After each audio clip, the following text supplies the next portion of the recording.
Hey guys, আমি বৈশালী। কেমন আছো তোমরা সবাই? আশা করি ভালো আছো। দেখো, চারিদিকে অনেকেই দেখছি অনেক ভিডিও পোস্ট করছে, অনেক ব্লগ করছে এবং তারা সেসব ব্যাপারে সত্যি খুব এক্সপার্ট। আমি তাদের কাছে খুব রেসপেক্টও করি।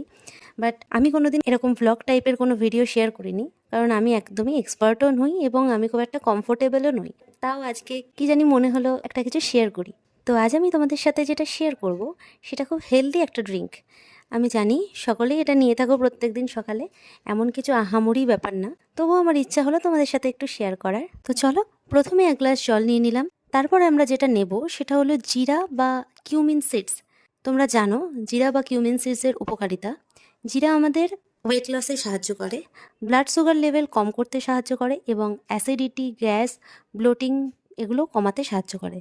তো চলো, জিরাটা দিয়ে দিলাম ওর মধ্যে। এবার ইলেকট্রিক কেটেলটা অন করে দিলাম, বয়েল হতে থাকুক জলটা যতক্ষণ ফুটছে ততক্ষণে আমি স্লাইস করে কেটে রাখা যে লেবুটা ছিল সেই লেবুটা স্কুইজ করে নিলাম গ্লাসের মধ্যে। এবার ইলেকট্রিক কেটেলটা অফ করে জিরা জলটা গ্লাসের মধ্যে ঢেলে নিলাম। এবার যেটা এর মধ্যে মেশাবো সেটা হলো চিয়া সিডস। তোমরা সবাই জানো চিয়া সিডসের উপকারিতা সম্পর্কে। চিয়া সিডসও আমাদের ফ্যাট কাটার হিসাবে ইউজ হয়। তবে হ্যাঁ, একটা জিনিস মাথায় রাখতে হবে যে কোনো কিছুই বেশি নেওয়া উচিত না। সেরকম চিয়া সিডসও বেশি পরিমাণে নিলে কিন্তু শরীরে ক্ষতিই হবে।